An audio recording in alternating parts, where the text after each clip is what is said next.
আহিছো বিস্তৃত খবৰ মাজলৈ গুৱাহাটীত মিয়া শ্ৰমিকৰ দ্বাৰা সংঘটিত এটা ভয়ংকৰ কাণ্ডক লৈ এটা তীব্ৰ প্ৰতিক্ৰিয়াৰ সৃষ্টি হৈছে আপোনাৰো আশে-পাশে যদি মিয়া আছে তেনেহলে আপুনি সাৱধান হওক কিয়নো গুৱাহাটীত মিয়া শ্ৰমিকে সংঘটিত কৰিছে ভয়ংকৰ ঘটনা 7 বছৰীয়া কন্যা শিশুক যৌন নিৰ্যাতনৰ গুৰুতৰ অভিযোগ এই মুহূৰ্তত উত্থাপন হৈছে আমি এখন ফটোগ্ৰাফ আপোনালোকক দেখুৱাইছো এইটো অভিযুক্তক ইতিমধ্যে আটক কৰা হৈছে গুৱাহাটীৰ মিয়া শ্ৰমিকৰ দ্বাৰা ভয়ংকৰ ঘটনা সংঘটিত হৈছে গ্ৰাফিক্সৰ জৰিয়তে এই মুহূৰ্তত প্ৰতিটো তথ্য জনাইছো 7 বছৰীয়া কন্যা শিশুক যৌন নিৰ্যাতন মিয়া শ্ৰমিকৰ ধুবুৰীৰ পৰা অহা মিয়া শ্ৰমিকে নুনমাটি থানাৰ অন্তৰ্গত ভিআইপি ৰোডত এই ঘটনা সংঘটিত কৰিছে ঘৰৰ তললৈ নামি আহোতে থাপ মাৰি লৈ যায় 7 বছৰীয়া শিশুটোক মিয়া শ্ৰমিকে কন্যা শিশুটিৰ সৈতে জোৰ জবৰদস্তি কৰে মিয়া শ্ৰমিকে প্ৰতিটো তথ্য এই মুহূৰ্তত জনাইছো মিয়াৰ পৰা সাৱধান কন্যা শিশুটিয়ে চিঞৰ বাখৰ কৰে আৰু তাৰ পাছতে আতংকিত হৈ পৰে শিশুটি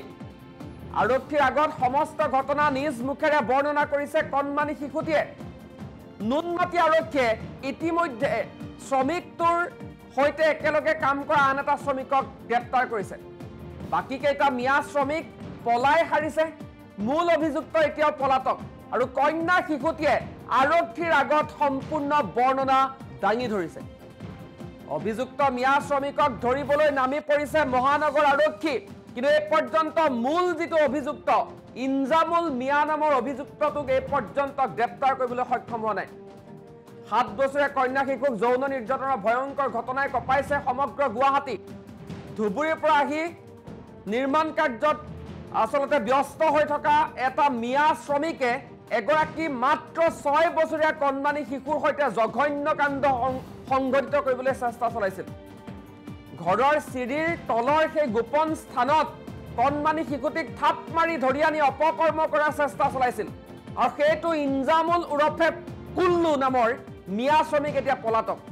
সেই মিয়া শ্ৰমিকৰ লগতে কাম কৰি থকা আনটো মিয়া শ্ৰমিকে আকৌ ইনজামুলক চিনিয়ে নাপায় কিন্তু আৰক্ষীৰ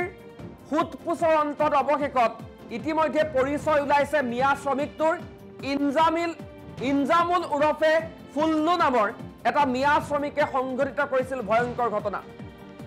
নুনমাটি থানাৰ অন্তৰ্গত ভিআইপি ৰোডত সংঘটিত এই ঘটনাক লৈ এটা তীব্ৰ প্ৰতিক্ৰিয়াৰ সৃষ্টি হৈছে এইখন গুৱাহাটী মহানগৰীত মিয়াৰ পৰা কণমানি মাত্ৰ 6 বছৰীয়াতে শিশু বাছি যোৱা নাই ইহঁতৰ মানসিকতা কেনেকুৱা হ'ব পাৰে আপুনি ভাবক মিয়া শ্ৰমিকৰ পৰা মাত্ৰ 6 বছৰীয়া এগৰাকী কণমানি কিশোৰী যাক আমি দেৱ শিশু বুলি কওঁ যাৰ গাত ভগৱান থাকে বুলি কোৱা হয় সেই এটা শিশু বাছি যোৱা নাই মানসিকতাৰ কথা ভাবক ইমান নিম্ন খাপৰ ইহঁতৰ মানসিকতা আৰু ইমান জঘন্য মনোবৃত্তি একাংশ মিয়াৰ কন্যা শিশুটিৰ সৈতে জোৰ জবৰদস্তি কৰিছে মিয়া শ্ৰমিকে আৰু কন্যা শিশুটিয়ে চিঞৰ বাখৰ কৰাৰ পাছত সমগ্ৰ ঘটনা পোহৰলৈ আহিছে আমি এই মুহূৰ্তত অধিক তথ্য জানিব বিচাৰিছো সংযুক্ত হৈছো আমাৰ সতীৰ্থ জিতুমণি ডেকাৰ সৈতে জিতুমণি বৰ্তমান নুনমাটি থানাত আছে জিতু আপোনাৰ কাষলৈ আহিছো গুৱাহাটী মহানগৰীত যিটো ঘটনা সংঘটিত হ'ল এই ঘটনাই এটা তীব্ৰ প্ৰতিক্ৰিয়াৰ সৃষ্টি কৰিছে এই ঘটনা কেৱল এগৰাকী কণমানি শিশুক যৌন নিৰ্যাতনৰ চেষ্টা চলোৱা ঘটনা নহয় এই ঘটনা হৈছে মানসিকতাৰ এই ঘটনা হৈছে জঘন্য মনোবৃত্তিৰ মিয়াৰ মানসিকতা ইমান লেতেৰা মাত্ৰ 6 বছৰীয়াতে শিশুক যৌন নিৰ্যাতনৰ চেষ্টা চলাইছে তাকো দিনৰ পোহৰত এইখন গুৱাহাটী মহানগৰীত এই পৰ্যন্ত ইনজামুল নামৰ লম্পট ধৰ্ষণকাৰীটো যিটোৰ বিৰুদ্ধে হয়তো ইয়াৰ পূৰ্বেও অভিযোগ ওলাব যেতিয়া তেওঁক জেৰা চলোৱা হ'ব তাৰ পাছত প্ৰতিটো তথ্য পোহৰলৈ আহিব পূৰ্বতে এই ধৰণৰ কাম নকৰিলে গুৱাহাটী মহানগৰীৰ দৰে এটা স্থানত দিন দুপৰতে ই এনেকুৱা ধৰণৰ কাম কৰিবলৈ কেতিয়াও সাহস নকৰে কেতিয়াকে ধৰা পৰিব ইনজামুল যিটো হয় নিশ্চিতভাৱে প্ৰথমে ক'ব বিচাৰিছোঁ মিয়াৰ পৰা সাৱধান হওক গুৱাহাটীবাসী অসমবাসী কিয়নো গুৱাহাটী মহানগৰীত যি জঘন্য ঘটনা এই সংঘটিত কৰি আছে মিয়াসকলে পুনৰবাৰ গুৱাহাটী মহানগৰীৰ যি বুধবাৰে দিনৰ 12 বজাত পাথৰকুৱাৰীৰ যে এটা পৰিয়ালৰ যি কণমানি শিশু এই কণমানি শিশুগৰাকীয়ে গ্ৰীষ্মকালী বন্ধ সময়ছোৱাৰ বাবে তেখেতে ঘৰৰ তলত অৰ্থাৎ চোতালত তেখেতে খেলি থকাৰ সময়তে ধুবুৰীৰ পৰা অহা যিসকল মিয়া আছে সেই মিয়াসকলে শ্ৰমিক হিচাপে তেওঁলোকৰ ঘৰত কাম কৰিছিল আৰু সেই সময়তে এগৰাকী শ্ৰমিক অৰ্থাৎ মিয়াগৰাকীয়ে সেই কণমানি দেৱ শিশুটিক নিৰ্যাতন চলায় আৰু চলাই তেওঁক পলায়ন কৰিবলৈ সক্ষম হয়। কিন্তু গুৱাহাটী মহানগৰ আৰক্ষীয়ে তত্বাৱধানত যিগৰাকী শ্ৰমিক বা ঠিকাদাৰ আছিল সেই ঠিকাদাৰ দুগৰাকীক গ্ৰেপ্তাৰ কৰে। গ্ৰেপ্তাৰ কৰাৰ সোধা পোছাত তেওঁলোকে যি ফটো হওক বা তেওঁলোকৰ ঠিকনা ইতিমধ্যে দিছে, কিন্তু যিগৰাকী মূল অভিযুক্ত ইনজামুল সেই ইনজামুলক ইতিমধ্যে গ্ৰেপ্তাৰ কৰিবলৈ সক্ষম হোৱা নাই গুৱাহাটী মহানগৰ আৰক্ষী। কিন্তু প্ৰশ্ন হ'ল এয়াই যে স্মাৰ্ট চিটি বুলি কৈ থকা স্মাৰ্ট চিটি মহানগৰ আৰক্ষীয়ে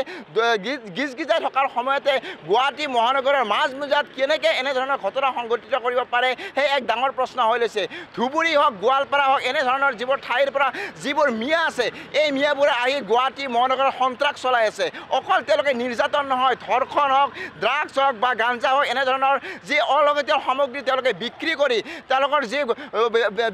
যি ধৰণৰ ব্যৱস্থা এই ব্যৱস্থাখন লৈ আছে একমাত্ৰ মিয়াই। ঠিক একেদৰে এগৰাকী কণমানি শিশু এগৰাকী দেৱ শিশুক তেওঁলোকে ধৰ্ষণ কৰি তেওঁলোকে পলায়ন কৰিবলৈ চেষ্টা কৰে। এয়া গুৱাহাটী মহানগৰীৰ প্ৰথম কথা নহয়, এনেধৰণৰ ঘটনা দৈনিক সংঘটিত হৈ আহিছে। কিন্তু এই ঘটনা সংঘটিত কৰাৰ মূল ব্যক্তিসকলে হৈছে মিয়াসকল। পুনৰবাৰ গুৱাহাটী মহানগৰত পাথৰগুৰিত এনেধৰণৰ ঘটনা সংঘটিত কৰিছে আৰু সেইগৰাকী যিগৰাকী মিয়া ধুবুৰীৰ পৰা আহিছিল আৰু তেওঁলোকত থকা যিগৰাকী ঠিকাদাৰ বা আন এগৰাকী সহযোগী শ্ৰমিক এই দুয়োগৰাকীক ইতিমধ্যে নুনমাটি আৰক্ষীয়ে গ্ৰেপ্তাৰ কৰিছে, তেওঁলোকক সোধা পোছা কৰিছে। কিন্তু স্থানীয় দল সংগঠনে ইতিমধ্যে নিশাৰ ভাগত নুনমাটি আৰক্ষী থানাত তেওঁলোকে ঘেৰাও কৰিছিল, তেওঁলোকে বিভিন্ন ধৰণৰ যি প্ৰতিবাদ কৰিছিল। পুনৰ আজি ৰাতিপুৱা 11 বজাত তেওঁলোকে যি মহানগৰ পাথৰগুৰিত প্ৰতিবাদ কৰিব, কিয়নো মিয়াসকলে যি সন্ত্ৰাস চলাই আহিছে, মিয়াসকলে যি ধৰণৰ অত্যাচাৰ কৰি আহিছে সেই ধৰণৰ নিৰ্যাতনৰ ৰোধ কৰিবৰ কাৰণে এনেধৰণৰ প্ৰতিবাদী কাৰ্যসূচী ৰূপায়ণ কৰিছে। কিন্তু কথা হ'ল এয়াই যে কেতিয়ালৈ ইনজামুল হকক গ্ৰেপ্তাৰ কৰিব পাৰে। ইতিমধ্যে মুখ্যমন্ত্ৰীয়ে নিৰ্দেশ প্ৰদান কৰাৰ লগে লগে গুৱাহাটী মহানগৰীৰ স্মাৰ্ট আৰক্ষীসকলে গুৱাহাটী মহানগৰৰ অলিয়ে গলিয়ে ইনজামুল হকক বিচাৰি ফুৰিছে। নুনমাটি আৰক্ষী থানাৰ এটা সজাতি দলে ইতিমধ্যে ধুবুৰীলৈ ৰাওনা হৈছে। কিন্তু কেতিয়ালৈ গ্ৰেপ্তাৰ কৰিব পাৰিব? 24 ঘণ্টা পাৰ হোৱাৰ সময় আগবাঢ়িছে, কিন্তু 24 ঘণ্টা পাৰ হৈ যাব নেকি? গ্ৰেপ্তাৰ কৰিব পাৰিবনে ইনজামুল হকক এক ডাঙৰ প্ৰশ্ন হৈছে। কিন্তু এনেধৰণৰ ঘটনা বাৰে বাৰে সংঘটিত হৈছে। মই দেখুৱাই পাইছোঁ এইখন নুনমাটি আৰক্ষী থানা, এই নুনমাটি আৰক্ষী থানাৰ ভিতৰত ইতিমধ্যে গ্ৰেপ্তাৰ কৰিছে দুয়োগৰাকী ব্যক্তিক, এগৰাকী ঠিকাদাৰ আৰু বাহাদুৰ ইছলাম, আনগৰাকী যিগৰাকী তাৰ সহযোগী সেইগৰাকী দুয়োগৰাকী ব্যক্তিক ইতিমধ্যে নুনমাটি আৰক্ষীয়ে গ্ৰেপ্তাৰ কৰিছে, সোধা পোছাত ৰাখিছে। তেওঁলোকৰ সোধা পোছাত তেওঁলোকৰ যিজন ইনজামুল হওক তেওঁৰ ফটো হয়তো তেওঁলোকে সংগ্ৰহ কৰিছে, মোবাইল নম্বৰ সংগ্ৰহ কৰিছে, ঠিকনা সংগ্ৰহ কৰিছে। কিন্তু ইয়াৰ পিছতো স্মাৰ্ট চিটিয়ে কিয় গ্ৰেপ্তাৰ কৰিব পৰা নাই তাক লৈ এক ডাঙৰ প্ৰশ্ন হৈ উঠিছে। কেতিয়ালৈ ন্যায় পাব সেইগৰাকী 7 বছৰীয়া কণমানি শিশু যিগৰাকীক আমি দেৱ শিশু বুলি কওঁ, সেইগৰাকী শিশুৰ যি ন্যায় পাবনে এক ডাঙৰ প্ৰশ্ন হৈ উঠিছে। গুৱাহাটী মহানগৰ আৰক্ষীয়ে যিটো মানে আপুনি যদি মোক শুনিছে এই মুহূৰ্তত আৰু এটা প্ৰশ্ন উত্থাপন হৈছে, যেতিয়া এই সমগ্ৰ ঘটনা কণমানি শিশুটোৱে মাক দেউতাকৰ আগত বৰ্ণনা কৰিছিল, আৰক্ষী যেতিয়া গৈ পাইছিল সেই সময়ত আচলতে অভিযুক্তটোৱে পলায়ন কৰিছিল। কিন্তু এতিয়া গুৰুতৰ প্ৰশ্ন উত্থাপন হৈছে, এই যে মিয়া শ্ৰমিকৰ প্ৰসংগ বাৰে বাৰে উত্থাপন হৈ আহিছে, সেই মিয়া শ্ৰমিকটো যিটো শ্ৰমিকে এই ঘটনা সংঘটিত কৰিছিল, এই বৰ্বৰ ঘটনাটো সংঘটিত কৰিলে, তাৰ সৈতে একেলগে কাম কৰি থকা যিটো শ্ৰমিকক ইতিমধ্যে গ্ৰেপ্তাৰ কৰিছে আৰক্ষীয়ে, সেইটো শ্ৰমিকে কিন্তু প্ৰথম অৱস্থাত এই ইনজামুল নামৰ শ্ৰমিকটোৰ এই নাৰকীয় কাণ্ডৰ বিষয়ে নাজানো বুলি কৈছিল, দ্বিতীয়তে চিনি নাপাওঁ বুলি কৈছিল। কিন্তু এনেকুৱা কি সিহঁতৰ মানসিকতা আছে যাৰ বাবে পৰৱৰ্তী সময়ত আৰক্ষীয়ে যেতিয়া ফ'ৰ্চ কৰিলে, তাৰপিছত যেতিয়া আৰক্ষীয়ে নিজৰ আচলতে ব্যৱস্থাৰ জৰিয়তে কথা উলিয়াবলৈ চেষ্টা কৰিলে, মই কি বুজাব বিচাৰিছোঁ আপুনি নিশ্চয়কৈ বুজি পাইছে। গতিকে পৰৱৰ্তী সময়ত কিন্তু ইনজামুলৰ নামটো যে ওৰফে ফুল্লু, ইনজামুলৰ পত্নীৰ মোবাইল নাম্বাৰ, ইনজামুলৰ ঘৰ যে ধুবুৰীত, এই সকলো কথা কিন্তু পৰৱৰ্তী সময়ত কৈ দিলে। অৰ্থাৎ এটা অপৰাধীক বাৰে বাৰে নিজৰ লগতে থকা এটা মিয়া শ্ৰমিকে, আচলতে মিয়া অপৰাধীক মিয়া শ্ৰমিকে বচাবলৈ চেষ্টা কৰিছিল নেকি প্ৰথম অৱস্থাত? হয়, নিশ্চিতভাৱে, কিয়নো সিহঁতে দীৰ্ঘদিন ধৰি সেই তিনিগৰাকী ব্যক্তি একেলগে কাম কৰিছে। তেওঁলোকে এই যিগৰাকী ইনজামুল তেওঁক বচাবৰ কাৰণে মিলি ভকত বুলি যিটো আমি শব্দ প্ৰকাশ কৰোঁ সেই শব্দটো তেওঁলোকে ব্যৱহাৰ কৰিছে, কিয়নো তেওঁলোকক পলাই পঠাইছে। কাৰণ যিজন মূল অভিযুক্ত সেই মূল অভিযুক্ত পলুৱাই পঠাৰ মূল মানুহ দুয়োগৰাকী হৈছে যিগৰাকী ঠিকাদাৰ বাহাদুৰ আৰু আনগৰাকী তেওঁৰ যি সহযোগী। এই দুয়োগৰাকী ব্যক্তিয়ে হয়তো তেওঁক পলুৱাই পঠাত যে সহযোগ কৰিছে বুলি এতিয়া আমাৰ ধৰণৰ মনত প্ৰশ্ন হয়, কিয়নো যিটো সময়ত তেওঁ নিৰ্যাতন চলাই পলাইছিল সেই সময়তে যিগৰাকী পৰিয়ালৰ অৰ্থাৎ মাতৃ কণমানি শিশুগৰাকীৰ মাতৃয়ে যিটো তেওঁলোকৰ ভাড়াত থাকে ভাড়াত থকা মালিকক স্বত্বাধিকাৰীক ইতিমধ্যে জনাইছিল সেই স্বত্বাধিকাৰী ধৰণৰ কোনো ধৰণৰ গুৰুত্ব প্ৰদান কৰা নাছিল কাৰণ তেওঁলোকৰ যেতিয়া দেউতাকক ফোন কৰে দেউতাকক ফোন কৰাৰ পিছত দেউতাকে নুনমাটি আৰক্ষী থানাত যোগাযোগ কৰে সেই সময়ত যিটো মালিকৰ স্বত্বাধিকাৰীসকলে আছিল বা পৰিয়ালৰ লোক আছিল তেওঁলোকে কিয় আটক কৰিব নোৱাৰিলে কিয় তেওঁলোকক ধৰি বান্ধি ৰাখিব নোৱাৰিলে যদি মিয়াৰ যে সহযোগী দুইগৰাকী আছিল এগৰাকী ঠিকাদাৰ আনগৰাকী যদি শ্ৰমিকৰ সহযোগী এই দুইগৰাকীয়ে সেই যি মূল অভিযুক্ত কিয় আটক কৰি ৰাখিব নোৱাৰিলে বা ধৰি বান্ধি ৰাখিব নোৱাৰিলে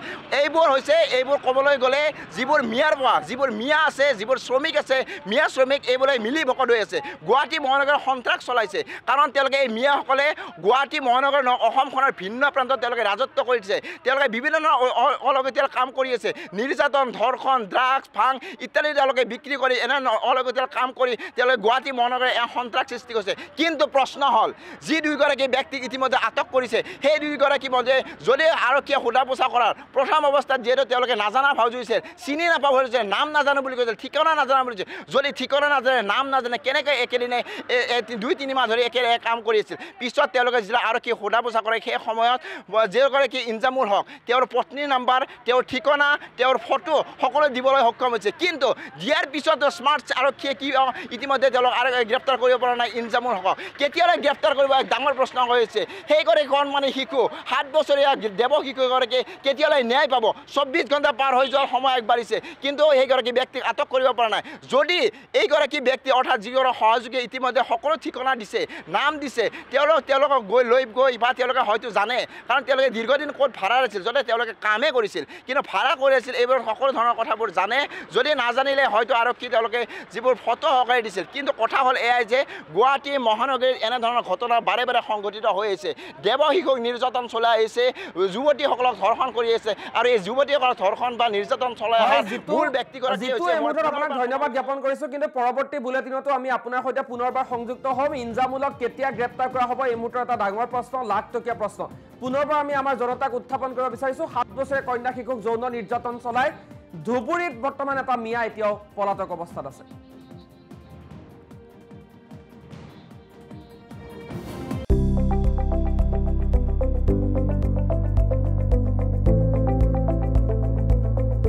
NB News সহজ সৰল ভাষাত নৱভাৰতৰ কথা